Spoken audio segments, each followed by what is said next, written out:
All right, I'm here at the National Conference for Media Reform with the one, the only John Nichols.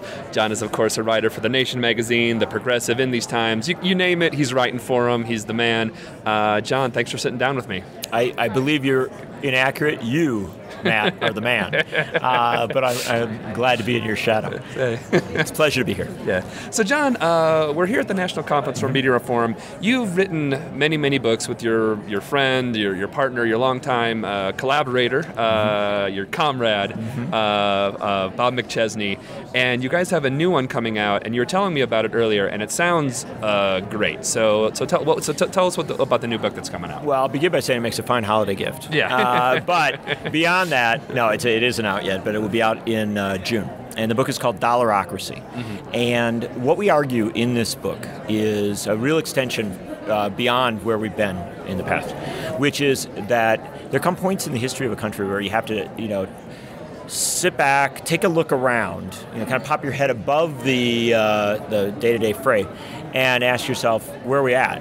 And what we determine in the book, and I think outline in some pretty good detail, is that we have made a remarkable pivot in the last 20 years from a imperfect, flawed, often dysfunctional democracy toward a dollarocracy.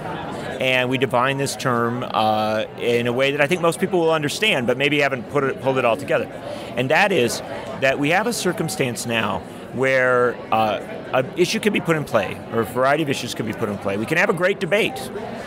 We can have an election. Yeah. We can produce a result, and nothing changes. Right. And the old bad ideas that seem to have been defeated at the election come right back, as we see currently in the Social Security debate or something like that. Yeah. And the theory that we've developed is that money, the dollar, and what the progressives of a century ago used to call the dollar or the money power, the money power is now so concentrated, so immense, and so freed to operate within our media system and our political system and our governing, that we end up in a situation where they never lose.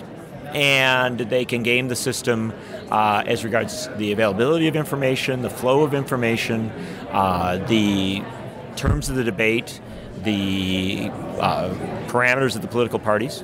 And it's not a conspiracy. It's quite the opposite of a conspiracy. It's, frankly, practical. It's what you would do in a circumstance. If you had that ability, you probably would. You make it work for you. Right. But what we're saying is people need to realize this. And if we recognize this, that we really are becoming a dollarocracy, where democracy is so diminished that citizens become, by and large, spectators rather than the definers of their own existence, then we've got to make fundamental changes. Yeah. And that can be very overwhelming, has a sort of a Lord of the Rings character to it. And we're not suggesting that we rally the armies of the many, distant lands. Exactly. Yeah. But it's closer to that than you might expect. But if the different armies of the progressive movement, the different armies of freedom, the Avengers need to assemble, essentially. You know what, Matt? You just nailed it, man, because that's exactly it. Yeah. The situation is this. What we determined is that we have lived in this sort of wonderful world with all these great people who are very idealistic and very well-intentioned, and they know the problems are there, and so they kind of come up every couple of years and they say, what the answer to our problem is? Campaign finance reform. And everybody's like, yeah, let's do it. And then they go, a couple of years later, says, we were kind of, I don't know if it's that. It might be media reform. Let's do that. And there's like, it turns out it's actually voting rights. We've got to do that. Right? So we keep having sort of like a focus of our energy. Right. And now that's what we conclude is we're beyond that point. Yeah. There's no one fix. There's no one cure. What we need now is what we have had at certain points in the past, which is a new age of reform, where we literally say, it's all on the table. Let's work together across all the lines that have divided us, and let's really believe that we can do amazing things in a very short amount of time, because we have to if we're going to restore democracy. And so the reference point we use is 1910. And we say if you got up on a morning in 1910 and you looked around America, here's what you saw. A country where women couldn't vote. A country where the people could not tax the rich, so you couldn't fund a government. Yeah. And a country where the United States Senate was appointed in backroom deals, not elected by the people, so your Congress wasn't even yours. Yeah. 1920, 10 years later, women had the vote, we had the income tax, and we elected our Senate. And if you want to say what laid the basis for the New Deal, the Fair Deal, the Great Society, all the progress, Social Security, Medicare, Medicaid, voting rights, civil rights, all these things that came beyond that, it was that we, in a age of reform, 10 years, changed all sorts of things. Right. Well, it's time for another moment like that, and we should not be so unrealistic to think it isn't possible. But also, I think the times parallel themselves, which I haven't read the book because it's new, but the times are very where the concentration of wealth Gilded Age. The Gilded Age, precisely. Yeah. We are in a new Gilded Age right now, where it's got, and right before the giant crash, which spurred so many people to actually push for this the action that actually came through. Yeah, we're there right now. I think that you have boom and bust cycles and all that, and you have fundamental issues unaddressed of both equity as well as social structures. Right. I think that you have two periods that look a lot like this. One was the 1890s into the early 1900s. The other was, frankly, the late 1920s. And these are very scary metaphors. Yeah. But they're also exciting metaphors that we ought to seize. Yeah. Right? And what we're saying is history tells us that you can build up a lot of frustration and actually have a breakthrough moment where it happens, where you can do great things. And this is, in our view, the book is much more detailed. So we go into it with a lot of history, but also a lot of contemporary measures. Right. And we say the evidence is good that this is the time. And the other very, very hopeful thing, because it's pretty depressing to talk about all the problems. Yeah. The other very hopeful thing is that the level of activism today parallels levels of activism at moments like this in the past where big things have happened. And while people aren't all connected, they aren't necessarily all working together on the same issues, if you compare this to, say, the Watergate era, there are far more people working on getting money out of politics today than there was in 1974. Mm-hmm. No doubt about that. Yeah. If you compare this to when we had the great democracy breakthroughs of the 1890s, early 1900s, with the populist progressive movements where we got secret ballot, we began to get elected Senate, things like that. We have far more people working on core democracy issues today who really are on a daily basis going out and doing it. What we've got to do is connect these people, and we've got to have them begin to recognize that they are part of the same whole. Yeah. Now, a lot of people do. I'm not suggesting there aren't people who can fully integrate this, but I mean at a deeper level of integration where we actually say, this is what we got to do. Right. And we cannot say, media reform is more important than campaign finance reform. We can't say voting rights are more important than civil rights or whatever. That these things all integrate. They become part of a whole. Yeah. And when we recognize that, we get it all. Right. We really do. Yeah. And we have in the past. And then it begins to lock in. We're worn out, right? So we take, it sort of slides for a while, and then you do it again. The way that we renew the American experiment and make it function is by having periods when we just, rip it up and say, yes, we have to do major stuff. Constitutional amendments, big laws, big programs, big initiatives. And so, to give you an example, in 1960, the poll tax was not barred, right? But and 18 to 21-year-olds couldn't vote, but they could be sent to wars to die in them. Civil rights had not come to fruition. We had 20% of people living in poverty. Right. Yeah. So what happened in a 10-year period? 1962, we did constitutional amendment, outlawed the poll tax. Incredible breakthrough legal decisions that ended they really created one man, one vote. We forget, one man, one vote, one human, one vote was established by legal decisions in the mid-1960s. Yeah. Then, at the Supreme Court level. Then voting rights, civil rights, Medicare, Medicaid, 18 to 21-year-old voting. Yeah. War on poverty, not a perfect decade, but we ended that decade that started with so many challenges where we could say, poll tax is banned. We got real voting rights. Hundreds of thousands, millions of people are voting who weren't being allowed to vote before.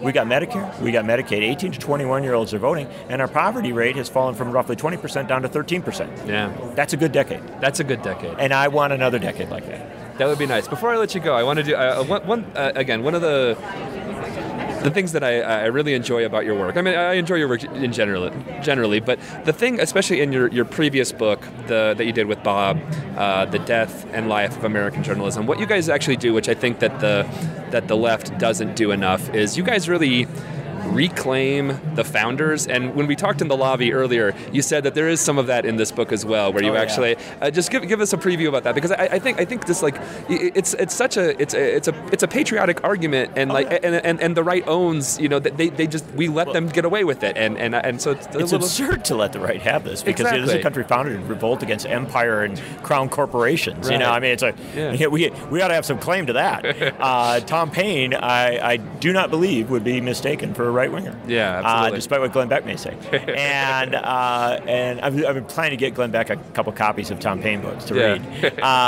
But this is an interesting thing, because why do we go to the founders?